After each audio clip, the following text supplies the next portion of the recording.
Assalamu alaikum wa rahmatullahi wa barakatuh. Bismillah ar-Rahman ar-Rahim. Yeah, first I would like to thank you, Zakir brothers, who invited me here, the Dawah group, and all the brothers who are and Shafas, very beautiful brothers of mine. But so I'll give you a short talk. It may not last half an hour, 45 minutes, but I'll do my best to make sure you don't get too bored. Okay, alhamdulillah. So basically, yeah, I'll start off from my birth and then and show you why Islam means so much to me. So even from when I was born, alhamdulillah, I know my beloved Allah was looking after me. Because when I was born, I had actually meningitis, and I was premature, and I was put in an incubator. And the nurses wanted to switch the incubator off because they said that I would be a vegetable and that I would be brain dead. So alhamdulillah, Allah subhanahu wa ta'ala is so beloved. He obviously gave my mother the tawfiq. She said, oh, I don't care if he's a vegetable, he's brain dead, he's paralyzed, you'll never kill my son. Don't you dare touch my son. This is what the nurses told her, that it's not worth me living, I'll be... So alhamdulillah, Allah subhanahu wa ta'ala protected me from even when I was born. And I was born into a blessed family. My parents are so loving. May Allah bless both them. They're both doctors. Came from a very educated family. I'm very, not really very religious. My mother's Roman Catholic, my father's Hindu. But they're very westernized and very successful from a very wealthy, relatively wealthy family.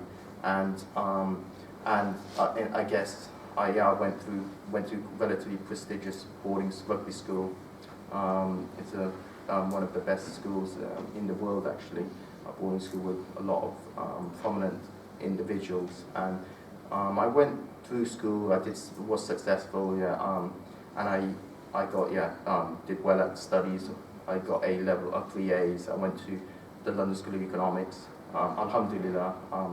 And then I took economics, and I got a first in economics. Actually, I was awarded the Richard Golds Prize because I came top of the economics department. Alhamdulillah.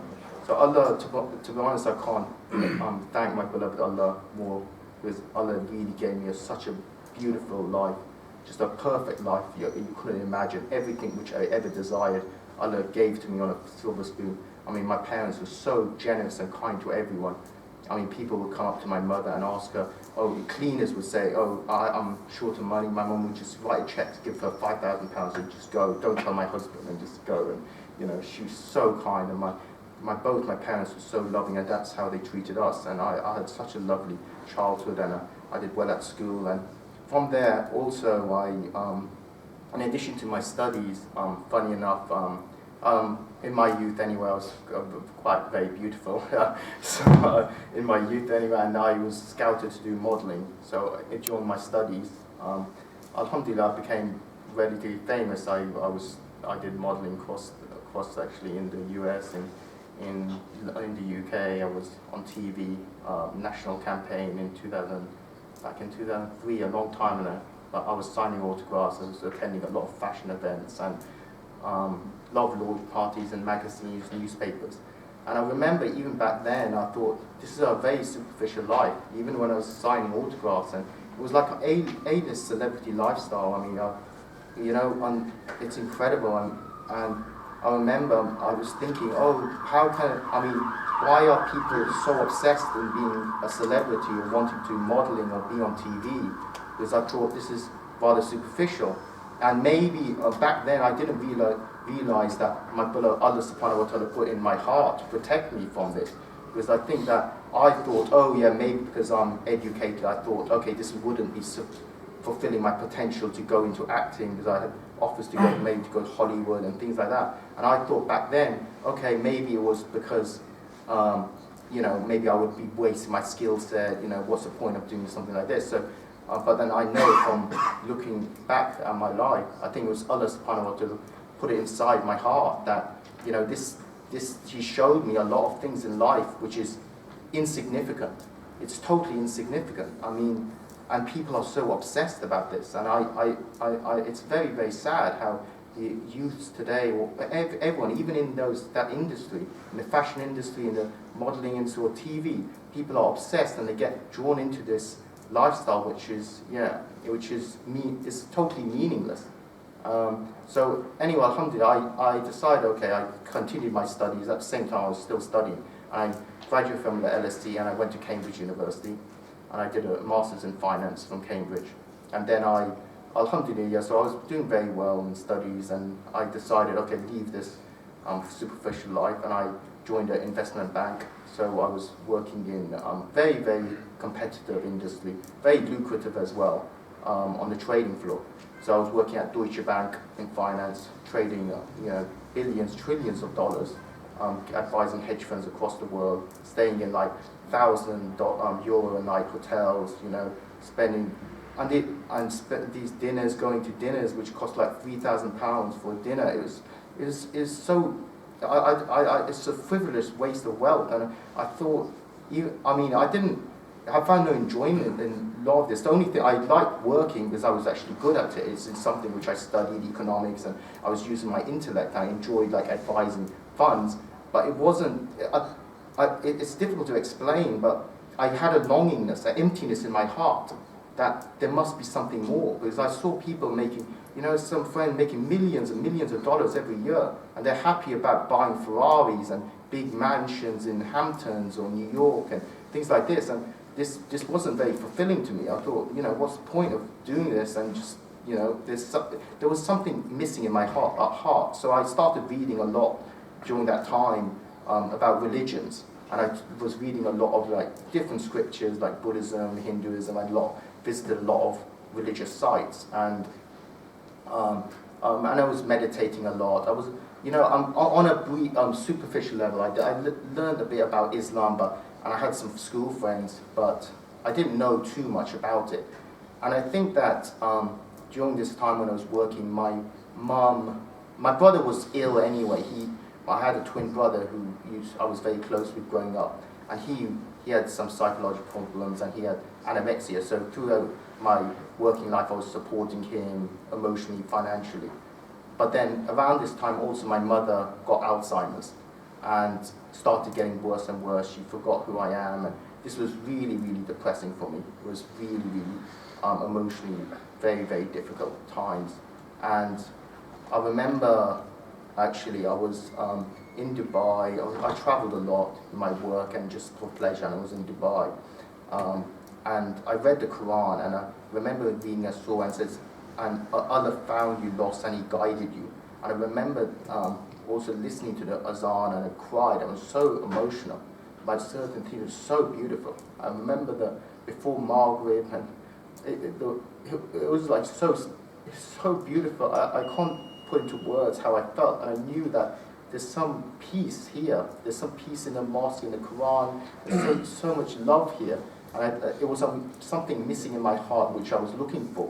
But then after going back, I went back to work, and then actually out of the blue, I became very ill, and it was pretty crazy actually. It was just I lost a lot of weight, and it was perhaps very like stressful time. I'm not entirely sure, and maybe it was Allah's way, but I became severely ill.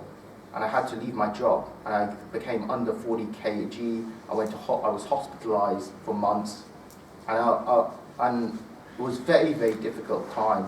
And on many years, I've helped a lot of people, financially and emotionally. And I remember, I was on my kind of deathbed, and I in a hospital, and I made it. Well, I think I was praying. I used to pray to God a lot. I didn't know I was praying to Allah, but I was praying to God a lot. And this time I was by myself, basically by myself, and then only a few people with me after. And I remember I prayed to God and said, He showed me so much. I've done so much in my life, but if this life, I try to be, a good person all my life. Try to help others. I'll be kind to everyone I meet. And and if this is the meaning of life, then I'm ready to leave. Because you've shown me everything, and I find no happiness in this life. And then And then, you know, I'll slowly and slowly, because obviously my mum had Alzheimer's, my brothers had anorexia, my father, the relation was very difficult, a lot of friends I had was not there. And then I slowly recovered, slowly recovered, and this was in Singapore, and I returned to London after being in New York. And by this time, this was around 2012, really. 2013, actually, I came back to the UK. And yeah, I wasn't working, and I've always lived in central London, where I used to work either in Canary Wharf or Liverpool Street. And for some reason, I decided to go and I came on the same day as soon as I landed. I came to East Ham and just found a room here, because I don't know. And again, I think alhamdulillah, it's a blessing on my beloved Allah, because there's no other place I could have met such beautiful brothers, such beautiful imams, you know, alhamdulillah. And I didn't know, you know, I just came here, and I didn't know anyone here in East Ham at all.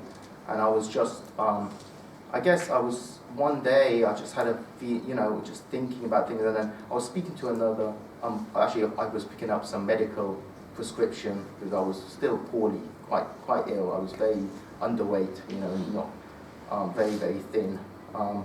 And I was speaking to him about what I remembered in Dubai and the Quran, and how magical it was, and it brought back some beautiful memories. And then I just thought, oh, why don't I just become Muslim? You know, maybe, you know, this will make me happy.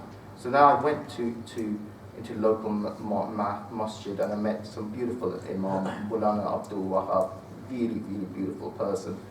And from then, no one really mentored me or guided me. I was, you know, but Allah, it was definitely Allah did everything. Because, you know, I went to Waz and I said, one day I would think, oh God, I became Muslim, but I don't even know how to pray. I don't know what is this, what am I doing? You know, and then or some other brothers found out, and I remember at the pharmacy they found out, you know, I told them I was Muslim, and then the next day one of the brothers had left a beautiful beginner's guide to Salah. And then I was reading that to learn Salah, and I was looking on the internet, alhamdulillah. And every day I would think, one day, oh, I haven't got anything to wear. And another beautiful brother bought me a jubba, you know. Alhamdulillah, everything is from Allah. That's why I just can't even think, you know. And it's just the thought of, you know, I'm lost here, I don't know what to do. And other brothers would feed me all the time. I'd say, oh, what am I supposed to eat? I don't know. You know, alhamdulillah, you know, and what's halal, and then brothers, mullanas would invite me to eat at their houses. So beautiful. I thought, these people are so loving, you know, it's so perfect. And then, you know, this is the kind of love which is real love, and it's for the sake of Allah as well. It's not even for anything else except for to please Allah. And what's more important? And this is what I realized, and I think Allah was showing me, for sure was showing me, to my whole life, you know, in the end, the only love which lasts, and is the love from Allah. Because, you know, everything else just goes, money goes, fame goes, but only Allah's guidance, Allah's supports is with me, and with you, and rewards everyone. You know, and I look back in my life, there's so many things that Allah, my beloved Allah, looked after me and, like, you know, carried me when there was no one else. You know, there's no one else. When it was really through dark times, there's no one else except for Allah. So and alhamdulillah, now I feel so much peace, I can't even explain. You know, so much love for, you know, and this life is so, you know, it's so short. You know, I've done so much, but, you know, what's the most important thing is to make Allah happy. And since coming to Islam, I've continued to learn, and alhamdulillah, I'm taking a Alam course. I was doing the azan at the local masjid. You know, another beautiful brother, Mulana Ashfaq, taught me, you know, the azan and tajweed, and so many beautiful brothers. Mulana Mufti Saframan, so many people have been so kind to me. And I just want to, you know, thank everyone, and thank Allah for, like, guiding my heart, you know. Alhamdulillah. So yeah, thank you. I don't know what to say. I was just, all I can say is Allah is the most important thing, and this life is so short.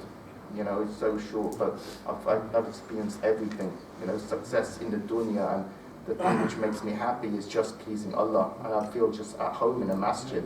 You know, staying in like, you know, 6, 7-star hotels, this is so insignificant. You know, dinners, it's the most blessed thing is if you get barakah from Allah, eating food, like this most simplest food, even at fasting. Like I remember, how could you, the most happiness is breaking fast with beautiful brothers around me. You know, it's so much happiness, you know, and alhamdulillah. Thank you, Allah. Jazakumullah khair for a very touching and beautiful story. You know, as the brother has explained, that it's like he had everything, and he has everything, mashallah. But what is everything? Yeah, everything from the worldly aspect he had. He's described it in great detail. How many people actually go and attend 7-star hotels or 5-star hotels? As inconsequential, really. It's like, you know, it's an everyday thing when you're working at these high levels. It doesn't matter. You just treat it as and you don't maybe value it. But the guidance from Allah, Allah says He guides whom He pleases. And He does things as He pleases. And He gives you rizq from where you don't expect. And rizq is not just food. Rizq is your well-being, your being looked after, your everything. And the brother's story, you see, people high up would probably, and it's not a nice way to put it, maybe not spit at East Ham. But where did the brother come from? Where did he land? And where did Allah make him a Muslim? Yes, there were other parts in the route, but finally, it's in this area where we live and maybe we don't appreciate and we look out. And this is something to show that it's not what the world thinks of you or the world thinks of a place. It's what matters is, you see, we know each other however we know each other. It's, again, that's a bit superficial because, you know, we meet with the hearts, Allah knows. The inward intentions, Allah knows. How hard we try and we fail, Allah knows. In what little bit we succeed, only Allah knows. So what matters is, what does Allah think of us? So everybody could think you're a nothing and they don't care and they might, you know, be quite horrible to you. But what does Allah think of you? So somebody calls you a name. This is why Muslims are told, don't say bad things to people, don't call people names, don't be horrible, because you see, we meet each other, some of us very fleetingly. You know, it's a passing through, hello, how are you, at some conference or in the mosque, or, you know, we pass by each other and we jump to conclusions based on what we think or our experience. We don't really know anything about the person. We have not made a relationship, so we actually don't know them, and we might be dismissive. But in Allah's eyes, so to speak, that person may be great. Also, even a kafir, we can't say to them, you're a kafir, you will go to hell. Why? Because we meet him today as a kafir. We might never see them again. Before they pass away, they accept Islam, they become an alim, they do their tawbah, they're in heaven. The minute they become Muslim, if they die, everything is wiped clean, they're in heaven. So we need to be mindful and be careful. And all these things come out of this, right? Brother's only given you a 15-minute talk, but he's covered so much, which is so important. I'll leave the floor for questions. Anybody got any questions? Please. Don't be shy. You're all among each other. Please. What about your family, your parents? Yeah, I've given them, my mum's actually, she's got Alzheimer's now, so it's very severe. She's like a baby, so she can't understand. But I mean, I say the kalima to her, and then I just leave it up to Allah. She's going to nod her head, so I just pray that Allah accepts that. I mean, she's so kind, she's far more worthy of Jannah than me, so may Allah take her to Jannah. Amen. My father, I mean, he says, he claims he's an atheist, but because he doesn't, I mean, he's rational, so he's a doctor, but he came from a Hindu family, so obviously he understands that Hinduism is, it's not, makes no sense. But then slowly, I mean, he sees, how happy I am, and alhamdulillah, initially it was quite difficult, actually, but alhamdulillah, he didn't kick me out the house, I mean, when I went back to see him, and now he even buys halal food for me and makes sure, tells everyone, oh no, we only eat halal meat, and alhamdulillah, and subhanallah. So Allah definitely opens people's hearts. And actually, funny enough, I did hear one other brothers, actually, I don't hear, my dad's never told me, but apparently I saw another brother in the mosque and they said that he repeated the kalama to this other man in the mosque. So I don't know if he actually did it, but maybe he did. I don't know if he believed it, but alhamdulillah, I mean, Allah finds a way to forgives everyone, so, I think that.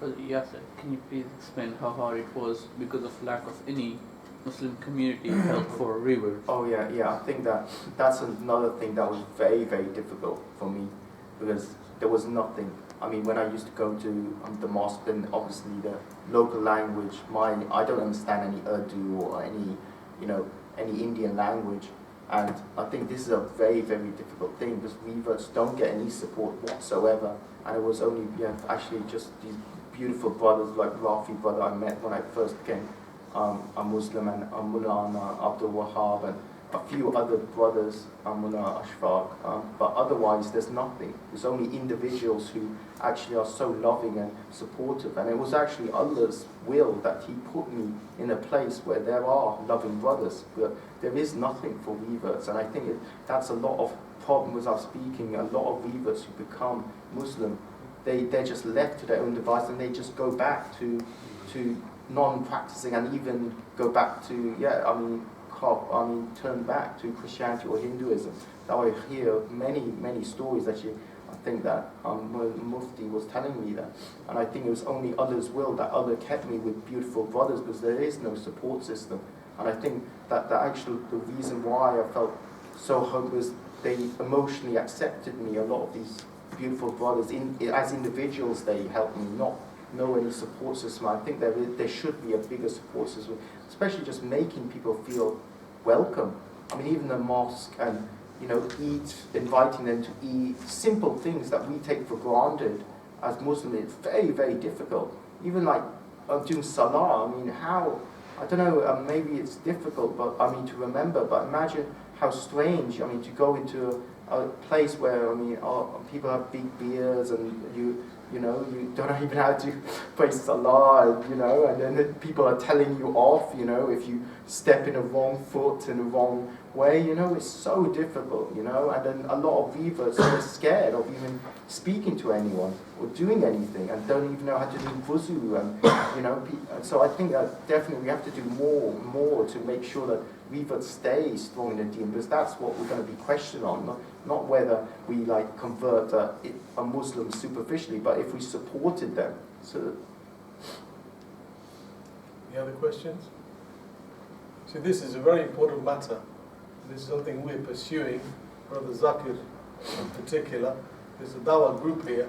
But one of the things that's been mooted is that really what we should have is we build mosques and we keep building mosques. But the design of these mosques doesn't really cater for the community. And look, half of, we say, getting married, so finding that partner is half of deen.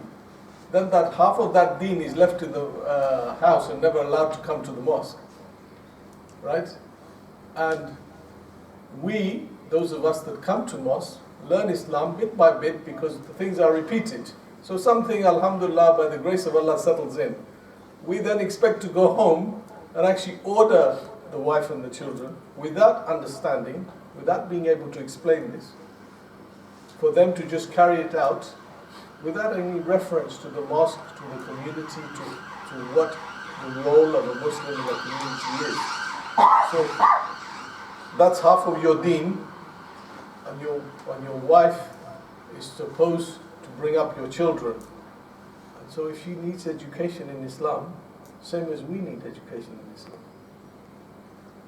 Then we have this scenario, among other scenarios, where we're very quick to, brother converted, bring him up to the stage, do hugs and Assalamu alaikum and, Allahu Akbar and stuff. And then what happens? Brother disappears into the ether. Nobody's keeping any contact. Nobody's keeping track of, is he alright? He's got a place to live. He or she got a place to eat. Especially sisters are more vulnerable. Man gets chucked out. Alhamdulillah, he can still do something. Sisters, we've had other reverts here tell us that they've had to go and rescue sisters because they were beaten up once they came out into the open and said they became Muslims. So really, our community needs to not just build mosque, or build mosque with accommodation, with catering for this sort of thing. We should have what we term as a safe house. One for brothers, one for sisters. Not just for reverts.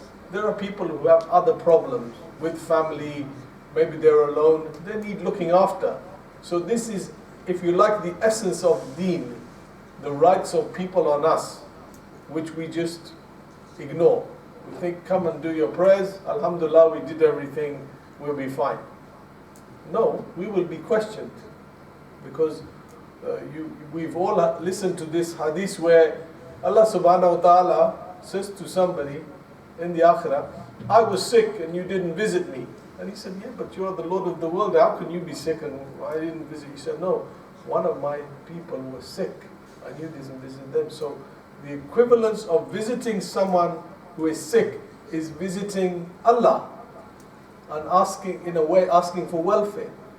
And there are similar other incidences relating to that. Somebody was hungry, you didn't feed me. Yeah, but you don't need any food. You're self-sufficient. One of my people was hungry, they needed something and you totally ignored it. So these are things that we need to do more about. And what we need is more volunteers. We need to actually sit down and work ways out. We make lots of collections for this and we need to make a collection to have some safe houses. There's a huge community here. If not that, obviously it's not so easy to take a brother into your family, you've got women there. But then that's not the case for everybody. Somebody may have a spare room, somebody may have something that's not being used. We should have a network where we can actually cater for this. And then one of the other points the brothers made of being afraid to ask because you're being told off. Now, this is a brother who's a revert. This happens to brothers who are not reverts. Why? Because we don't have relationships where we know the brother well enough to know how well educated they are. If they know their salah, they don't. So somebody here does something wrong next to me while I'm doing salah, I notice, so I say, oi, don't do this. No, we say, brother, did you know this? Do you know that? Do you think we could do some training? We could help you. So a totally opposite approach to what we generally have, which is, I know, so therefore he should know, and there's an assumption there. Why? You don't know his life. You don't know him or her well enough. So we need to re-educate ourselves in Islamic behavior. We're very quick to say, okay, yes, there was an incident where somebody came to the Prophet's mosque and he went and he started peeing in the mosque. And the Sahaba said, right, chop him to bits, let's sort him out. The Prophet ﷺ said, hold on, let him finish. He needs to complete this. And once he finished, you can clean the place up. Took him aside and explained that this is a place of worship. You can't do this here, you should do this outside. So what would he feel if he was attacked? He would leave. And he would go out there and he would say, oh, these Muslims are like this and this and this and this, and I didn't know. But if he's treated the way the Prophet treated him, he would come back for more. He would want to know who these people are, whose place of worship I defiled without knowing, but then they took me under their wing, they treated me gently, they cared for me, so he came back. We really do need a lot of re-education, all of us. Any other questions? What was the most challenging thing you faced after accepting Islam? don't know. I think that, I think the most challenging is probably, the most hurtful actually, I think, is when I entered the mosque. So I did hear when some even Muslim brothers, some of them would say things which are like either laugh at me if I'm reciting the Quran, and it was very, very upsetting. Actually, sometimes I cried quite a lot. It was very. I think that was a few incidents like this. This was the most upsetting thing. Maybe not challenging, but very, very upsetting. That I thought, I'm trying my hardest to, please Allah, and these brothers are laughing, however, side or laughing about, certain things like, Alhamdulillah, Allah, may Allah accept, but Allah continues. I mean, I still carry on doing the azan. I'm still learning, continue to learn Arabic and doing courses. But I think, then again, same kind of thing. I think that as a community of Muslim brothers, we have to be more accepting. Because I couldn't imagine, even in the dunya, I would never laugh at someone if I think someone's stupid. I would never make someone feel bad. I can't believe, Alhamdulillah, I'm relatively educated.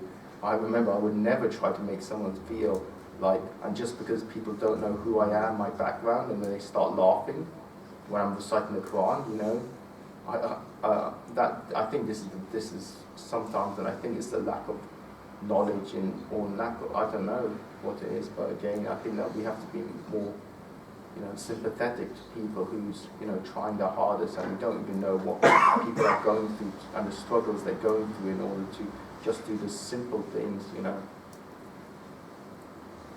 other questions? Yes, sir. Can you also tell about the challenges you had when you went to different mosques and different fiqh, and now they told you? Oh yeah, Alhamdulillah. Yeah, I think that again, that was quite confusing as well, where people there's different mosques and they all follow different mahabs and saying this is the correct one, and it was kind of strange, like some people do Rafa Yadayn, some others are not doing and saying this is wrong, and fighting about irrelevant issues. I thought it's so irrelevant. I think it's kind of, again, I think it's just trying to create divisions in a Muslim community which is so irrelevant. Why? Who cares? I mean, as long as Islam is all about just one Allah and believing the Prophet Sallallahu Alaihi Wasallam. All the other issues are so irrelevant, and that's why you see like 1.2 billion Muslims across the world, and there's no unity, because I mean it's just fighting over superficial issues that makes no difference. If we all full community, and like a kind brother said, that only providing food and looking after other Muslim brothers, feeling that every other Muslim brother is our own brother, then there wouldn't be any fighting. It would be kindness to everyone. But I think that nowadays that there's, and I hear that unfortunately a lot of imams, and they get not. I've heard that they're not treated so well, and it's very hurtful. Because some of these Mulanas are so beautiful, and they've dedicated a life to knowledge, and they're really, it's sad that people are, just throwing abuse with no respect. So I think that's something which we have to overcome. See, this is a major issue. Quran, Allah subhanahu wa ta'ala, what does He call us? Sammakumul Muslimin.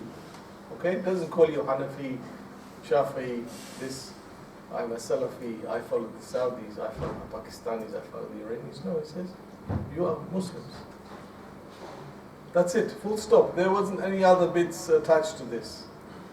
The other thing is, when you come to a mosque, you see this incident that the brothers talked about. I had a Muslim brother going to a mosque, and he came to visit me, and he said, oh, somebody came to the mosque, and I think he was a Shia. I said, how do you know? He said, well, he was different. He had left his hands like this, and he was doing this. I said, okay, did you talk to him? No. Have you seen him before? No. Okay, so there is somebody who is traveling. He's a good Muslim. He actually found a mosque, and he's praying. So what should your attitude be? Yes, brother, how are you? Where did you come from? Are you visiting? Are you local? Have you moved into our area? Can we help? No. the assumption is he's of a different mazhab, there's something wrong with him, without actually trying to find out facts. And sadly, this is our state, that we will judge. You know what they say, look in the mirror and you see yourself. So we actually, when we talk to each other, we look in the mirror, and I will treat you, my faults, I will project them onto you, and that's how I will address you. And this is a sad thing. We need to be thinking all the time. One of the things they say about the Sahaba, may Allah be pleased with them, is once they became Muslims, they were forever questioning every single thing they did. Is, will Allah be pleased? I used to do this in the previous time. Now that I'm a Muslim, what does Allah expect of me? What does my Prophet expect of me? And we don't have this attitude. In fact, sometimes we will be quite clearly told, this is what the Quran says, this is what the Sunnah says. We say, still go and do your cultural thing. Just carry on regardless. And you know, these points, if nothing else we take away, these are the most important points. This guidance is with Allah. The brother has been guided, mashallah, and he's continuing with that. He's persisting. He is doing haqq by actually, first of all, relaying to us. Allah has chosen him to tell us, to reflect, to actually correct ourselves, to become better Muslims. And he has done sabr in that when faced with the problems, he has carried on and stuck with Islam, and Allah has guided him further. And that again he has explained to us. And so these are things that we should be taking away from here. And actually we need to spread this. The Prophet said that بَلِّغْ عَنِّي لَوْ آيَةً, pass on from me even if one ayah. So if you know one thing that is in Islam, that is true, that is haqq, and somebody else doesn't know, you need to say that. So somebody is talking to you about, you know, I get asked this question, and I'm sure people far better than me and knowledgeable get asked this question too. So there's somebody sitting outside and you walk past him, he's a beggar and he's asking for money. So you think, okay, look, he looks like he's a drunk and he's a druggie and whatever. Okay, he may well be. Do you know how he became that person? No. So if you gave him a few coins, yeah, we judge that, oh no, he's going to take it, he's going to spend it. But look, wait, he's asking you on what? On the fact that he needs food. So give him a few coins. Yeah, he's not asking, you're not going to give him hundreds of pounds. Alhamdulillah. And it's a good deed. And maybe that one deed will count. And Allah will accept that as a pure deed and forgive the rest. Because that's the situation we're in. We're so bad that we are scratching for, you know, one deed to be accepted, for Allah to forgive the others. So really it's a re-education. And the brothers actually, you know, Allah subhanahu wa ta'ala, we're so lucky to have a brother like this to cover so many different aspects of Islam in how he became Muslim and his struggles to stay with us, and his continuing struggle even now, where, you know, somebody will laugh because you can't pronounce something. And yet we, again, one of the problems is we're not educated in Islam. There have been people in Islam who's maybe stuttering. Their position with Allah is so much more. Musa alayhi salam actually prayed, and he prayed in the favor of his brother Harun alayhi salam to make him a prophet, because he said, you know, I have a impediment with my speech, and he will be more clear. So Allah, this is one of your ulul azm, one of your greatest prophets. So we don't think of these things. I think a lot of the things, we don't know these things. And that's the most unfortunate thing. And we can't actually plead ignorance. Because once you became Muslim, there are things to do. And one of these is to gain knowledge. And the second thing is gain that knowledge and then pass it on to other people. And part of the practice of the knowledge is to actually implement. So there are your duties to Allah and there are your duties to people. Your duties to Allah, if He so chooses, you do them wrong and you ask forgiveness, He can forgive. It's up to Allah. your duties to people, you have to ask forgiveness from those people. Any more questions? Just one more. Okay. Can you give your advice to a brother or sister who come into Islam? What would your advice would be? I think to pray to Allah to guide them and don't. I think also that not to look at Muslim people in order to judge Islam and just ignore them, because I think that alhamdulillah, luckily, maybe perhaps Allah put me in, just gave me good Muslim brothers initially, and kept me away from the ones who weren't so sympathetic. So it was, everything just came from Allah. So alhamdulillah, Allah protected me from this. But I think that not many reverts are as lucky or protected as me, as Allah protected me. So I think that the most advice is to find, and I think that we have to be more forthcoming and helpful to reverts, and even, to be honest, go looking for them, because a lot of them are shy. I remember so many times I was alone in my room. I didn't know what to do. I would go on the internet and just reading how to do salah. I was like alone, and just honestly, I just kept praying to Allah and saying, you're the one who has to guide me, because I don't know anyone here. This is what your religion, and that's the reason. I think that, and especially a mufti, as she told me, that is the reason that Allah took it on himself to look after you. Because I didn't go to anyone and ask them for their help, and no one came to me. It's just everything that Allah came and just kept providing from different people, whatever I needed. If I needed food, or I needed teaching, or books, or anything, or clothes, Allah gave it from different angles. Alhamdulillah. So I think that was the reason, because I only prayed straight to Allah, because I didn't know anyone here. And I think that that's what we have to do. We have to go out and look for the Muslim brothers who just revert, and make sure that we stay in touch with them and go and ask them, come. And I think that emotional support also is really, really important. And that is one thing which maybe even just making sure that they sit with us, eat with us, laugh. Like, Muslims are normal people, and we're not like kind of strange. We're just, everyone just, the same, and we show kindness. I think then that this kind of brotherhood really, is something which non-Muslims, that's really losing in the West. And unfortunately now maybe Muslims are losing touch with this brotherhood back from the Sahabi time. But I think that, Question at the back. Similar question. What advice would you give to the youth? Going away from the Revert side, the actual youth who are actually born as Muslims, what advice would you give to the youth? Youth themselves. Youth themselves. I think that to put everything in perspective, and we have to, obviously, as youth, we have to be successful in dunya. I think that it's very important. But from my experience, being too obsessed with success in the dunya is not, obviously, didn't bring me happiness at all. I had an emptiness in my heart, of things which I did, which people would just, pray. Wouldn't imagine things which I was doing, which, and it didn't bring any enjoyment. But then again, I would say it has to be in perspective as well, because as Muslims, I think that we do have to be successful and go out then, be educated, and but also, and be, for example, for other people to look up to us as a Muslim community and as a successful, educated, but also learning about the deen and being kind. I think that to the youth, I think that's the most important thing, to make sure they're strong in the deen, but also,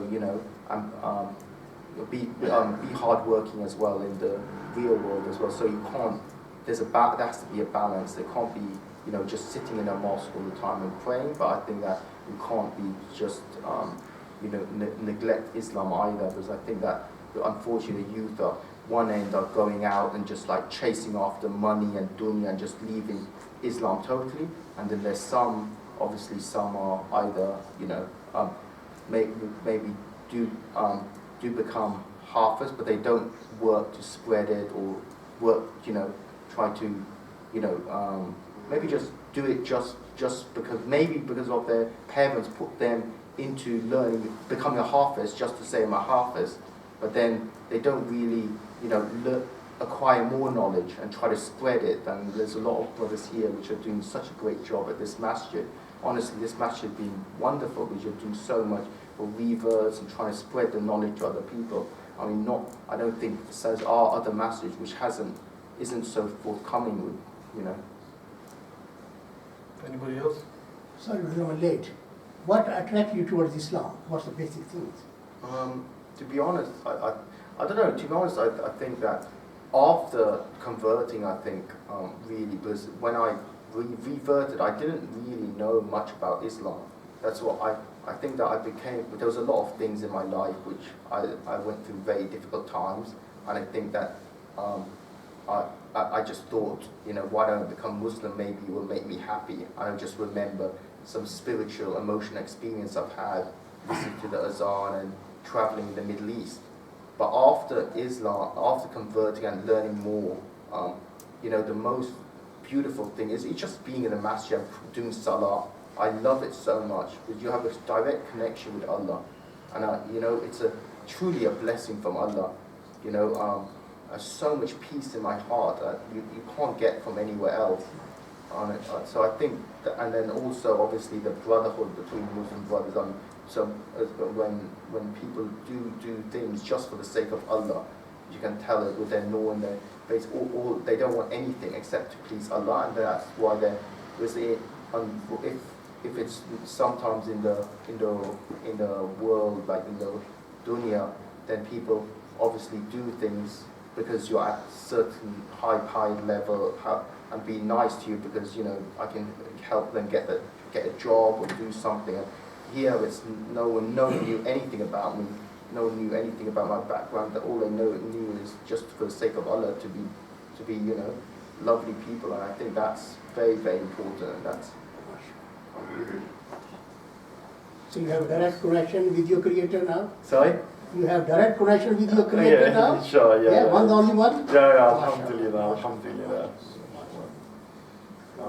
The only person who stood by me all my life, alhamdulillah.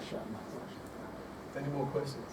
Do you have any goals in life right now? Something that you're working towards? Yeah, I mean, I'm part of the Dawah group. I think that's done very well. Yeah, and currently, I don't know. I think hopefully, inshallah, maybe I can be a source to guide a lot of Muslims. I think, Muslims and non-Muslims. I think that we're entering a very difficult period for Muslims generally globally. I think it's very difficult, and it's probably going to get worse. I mean, you have a lot of violence, and in the Middle East, a lot of political stigma. So I think that my objective is perhaps maybe let's see how my life goes. But I have been successful in the dunya, so I think that maybe when I start, I want to do something to put Muslims in a good light. And after perhaps hearing my experience, and they generally people for non-Muslims respect me for my background, and maybe I'm not entirely sure, but may Allah guide me and do something to. I don't know. Anybody else? Before I conclude. What do you for living now then, brother? I came late, so I missed the whole bit. Yeah, Well, I've covered it already, but... Yeah, I left the finance industry, and now I set up a business selling halal chicken to supermarkets. But it's just started, so nothing major at the moment, nothing significant. What supermarkets do you? Oh, I'm selling to Sainsbury's. What is the product? Oh, it's Great Grub. It's called Great Grub, and it's in some central London locations like Tottenham Court Road, Oxford Street.